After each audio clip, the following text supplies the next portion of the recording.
Olá, muito boa noite, seja bem-vindo ao Canal 8 Esportes, aqui no Canal 8 da NET Campinas, nesta terça-feira. Terça-feira não temos, aliás, apenas uma rodada, né? Um jogo da Série B do Campeonato Brasileiro, mas voltaremos a analisar um pouco mais essa rodada do Campeonato Brasileiro Série B.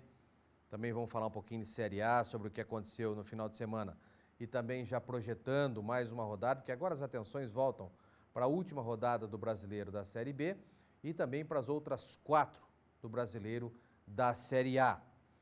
Vamos falar desse jogo de hoje também, da Ponte Preta, né? A Ponte Preta que precisa vencer essa última partida para deixar uma boa impressão para os seus torcedores. É lógico que os torcedores estão bravos por tudo que aconteceu na reta final do Brasileiro Série B com a Ponte Preta. A Ponte tinha chances de classificação, estava ali na 5ª, 6ª, 7ª, 8ª, mas ainda com chance de briga. Aí o que acabou fazendo a diretoria na irresponsabilidade, incompetência, tudo que for de mal que a gente puder falar sobre essa diretoria e também sobre o diretor de futebol, nós vamos falar, porque é inadmissível. Um time que está muito próximo de conquistar uma classificação. Tinha nas suas fileiras um treinador capacitadíssimo, muito competente, que era o Jorginho. E mesmo com esse time mediano que a Ponte tem, tecnicamente muito fraco, em relação ao time que a Ponte Preta montou ano passado, que quase acabou subindo, mesmo assim, o Jorginho estava conseguindo tirar os resultados do time. Estava conseguindo fazer com que o time jogasse um bom futebol. Alguns tropeços acabaram acontecendo, normais. Tropeços de um time, como todos que estavam oscilando dentro da competição. Cita um time para mim que não oscilou na competição do Campeonato Brasileiro 2019. Citem, por favor, quero saber. O Bragantino. Oscilou sim. O Bragantino perdeu jogos em casa, incríveis. Perdeu jogos fora também que nós não imaginaríamos que o Bragantino pudesse perder. Mas, diferentemente de todos, o Bragantino criou uma gordura danada. Criou uma situação dentro da competição que ele partiu com tudo para cima de todos no começo do campeonato e criou essa diferença, essa gordura, para que quando viesse essa fase da oscilação, que é uma fase normal e natural, para 38 rodadas, são 19 no primeiro turno, 19 no segundo, com contusões, com lesões, com jogadores diferentes, de situações diferentes, tecnicamente diferente daquilo que o treinador montou como base para o time. E sabendo disso, a diretoria apostou em alguns jogadores importantes, como o Claudinho, que não havia feito um campeonato satisfatório pela Ponte Preta. Mas por quê? Porque ele é mau jogador? Não. Foi mostrado agora, em 2019, como o melhor jogador do Campeonato Brasileiro da Série B, que tem condições de jogar em qualquer time. Faltou alguns outros jogadores que fizessem a leitura do jogo do Claudinho. Todo mundo sabe que é um jogador decisivo, que ele com a bola nos pés, com a responsabilidade de decisão, é fantástico, é fundamental. Dos pés dele saem jogadas importantes, como saiu jogadas maravilhosas em alguns gols, em alguns cruzamentos, em algumas faltas, em alguns lances individuais, que o Claudinho deixou os adversários a ver navios.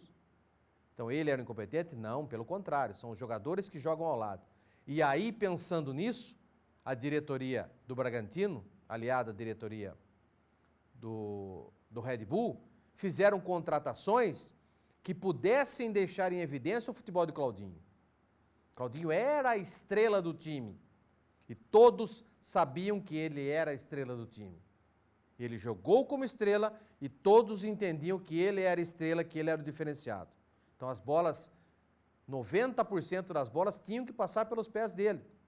Ele é um jogador muito voluntarioso, corria por todos os lados do campo para pegar essa bola. Não é um jogador que fica parado no meio. Que sirva de lição também para outros meias que se dizem meia no Brasil, né?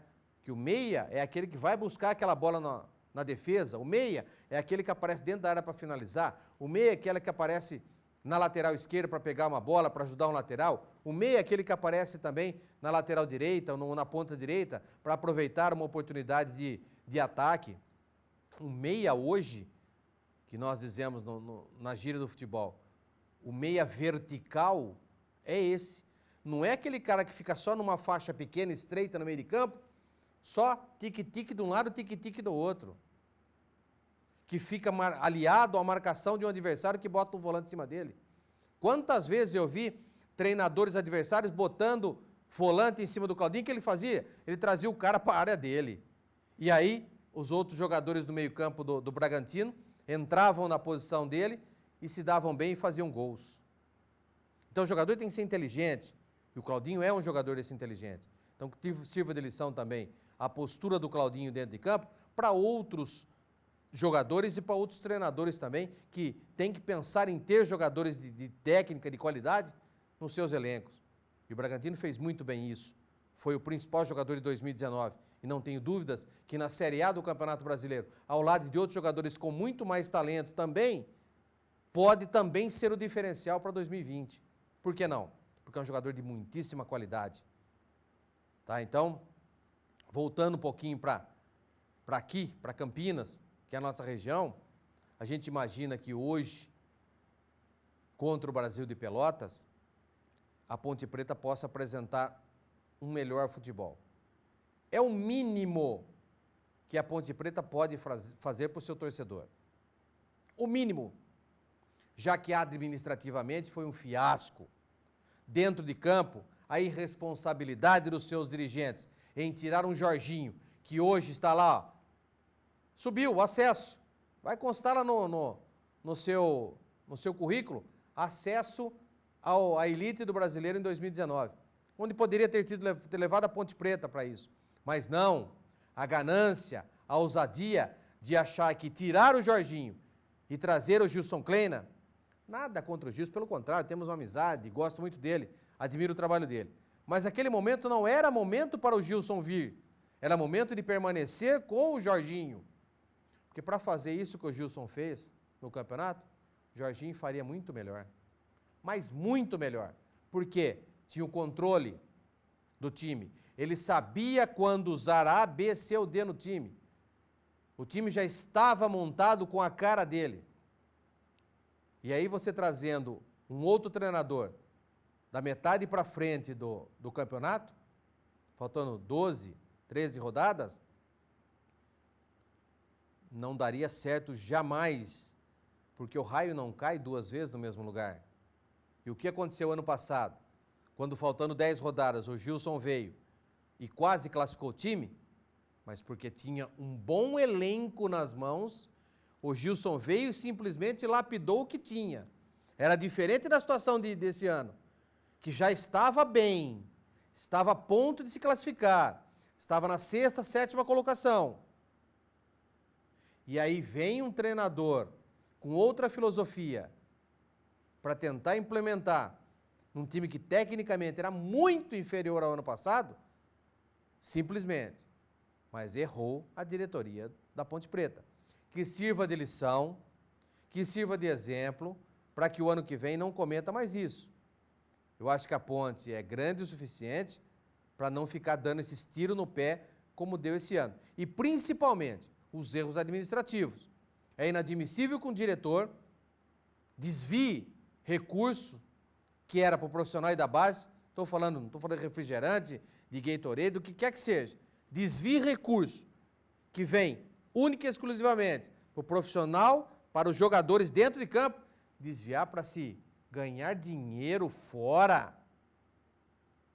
Parece time de amador, varziano, acho que nem time de amador da Vila não faria uma besteira, uma idiotice como esse diretor fez. E outra, por que o presidente pediu renúncia? Por causa da situação envolvendo o Abner, que era para entrar 12 milhões e entrou só 6, cadê o restante? E outra coisa, quem participou do planejamento da Ponte Preta para 2020, colocar lá no planejamento o valor, o montante, como se tivesse recebido de 2020 do acesso, eu não consigo acreditar que pessoas normais, pessoas que vivem da bola, façam uma besteira como essa. Eu não consigo admitir e aceitar isso. Que tenha se feito um planejamento financeiro para 2019, contando com o aporte financeiro de 2020, isso é ser muito burro demais. Isso é ser muito juvenil demais. Isso demonstrou que quem estava na administração não tinha competências para fazê-lo. Então, que sirva de exemplo a ponte, agora nas mãos do Tiãozinho, uma pessoa que eu coloco como íntegra, tive a oportunidade de conhecê-lo apenas uma vez, uma pessoa íntegra, uma pessoa honesta, é de confiança. O Sérgio Carnielli tem confiança muito no Tiãozinho, é o único presidente negro da Ponte Preta na história da Ponte. Então eu espero que ele possa pegar esses erros, passar uma borracha e colocar lá como histórico ali, ó, como não administrar um clube. Para toda vez ele lembrar do que aconteceu esse ano, não posso fazer isso, não posso fazer isso. Que sirva de exemplo, que seja uma cartilha para ele de como não administrar um clube de tradição igual a Ponte Preta.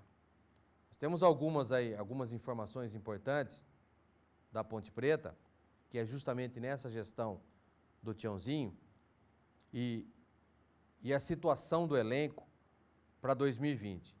Primeiro, analisando o elenco da Ponte Preta para 2020. Um elenco que foi montado errado, com opções erradas, e aí aconteceu isso que aconteceu. E vou falar uma coisa, hein? Só não caiu porque a sorte terminou agora. Se tem mais 3 rodadas. Se é o inverso, se a Série B tem 4 rodadas para frente, a Ponte Preta cairia. Eu afirmo aqui, confirmo agora para vocês isso. Ponte Preta cairia devido à péssima situação da Ponte Preta nos últimos jogos. Então, do atual grupo, apenas 10 jogadores têm contrato com a Macaca para a próxima temporada. Então, para 2020, somente 10. Então, vai ter que contratar no mínimo mais 14. Para dar 24, 23, que é a inscrição do Campeonato Paulista, e depois para o Campeonato Brasileiro da Série B. Então, os goleiros Ivan, Igor Vinhas e Guilherme. Tem contrato para o ano que vem. O volante Camilo, que esse tem que permanecer. É ótimo volante. Tem que permanecer. O meia Vinícius Zanocelo, que também não jogou, mas tem contrato.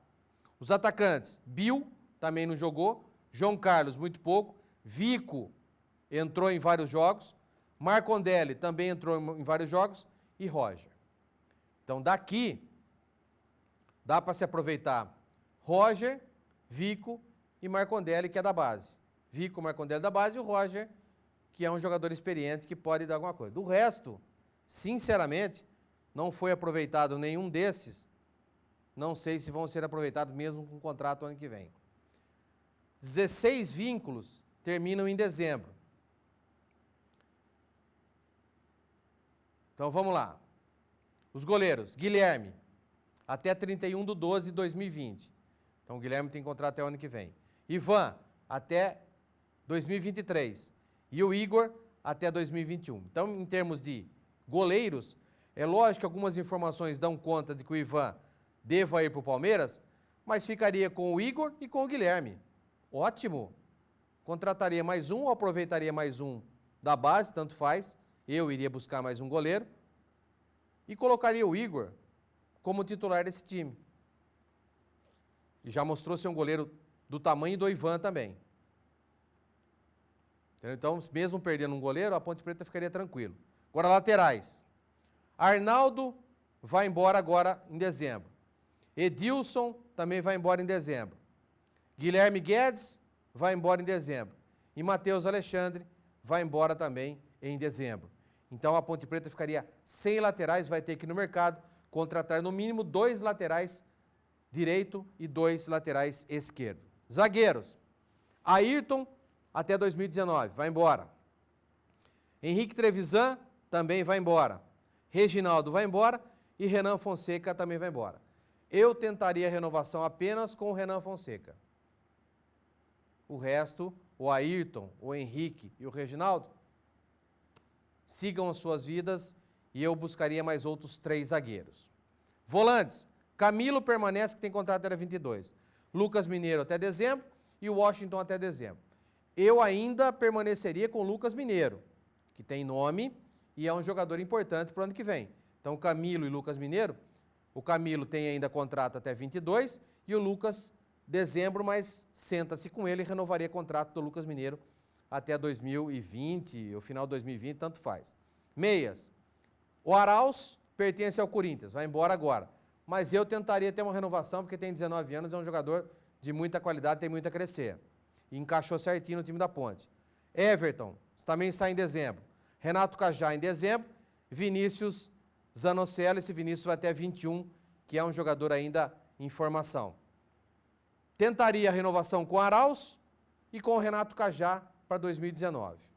Atacantes, Bill tem até 2020, não tem como, tem que ficar com ele. Dadá vai embora em dezembro. João Carlos até 2020. Marquinhos, 2019 vai embora. Marcondelli, 2020. Roger também permanece. Thiago Marques vai embora e o Vico já tem proposta. Então, sinceramente, ficaria com os que vão renovar e dispensaria o restante. O Dadá tem que ser devolvido para o Grêmio, né? O restante, aí vai ter que ir atrás, no mínimo, mais 3 atacantes. Então, essa é a situação do elenco da Ponte Preta para 2020. Uma situação complicada? Claro que é, vai ter que renovar o time. Não só montar um bom elenco para o Campeonato Paulista, mas já pensando também nesse bom elenco para o Campeonato Brasileiro. Não adianta fazer como vem fazendo nos últimos anos, contrata para o Paulista, dispensa e contrata uma baciada depois para o Campeonato Brasileiro. Só iria trazer dor de cabeça para montar esse elenco para o Brasileiro da Série B.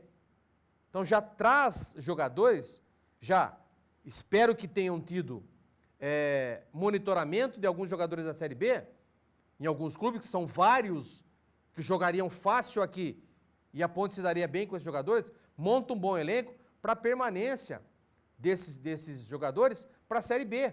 Já monta para o Paulista, já com vista de ter um bom time para a Série B também. Porque chega lá em abril, quando termina o Campeonato Paulista, você vai ter que contratar para maio começar o Brasileiro, a Série B, vai começar errado de novo. Então, que não usem mais essa estratégia. Rápido intervalo, logo após as mensagens comerciais, estaremos de volta, é rapidinho.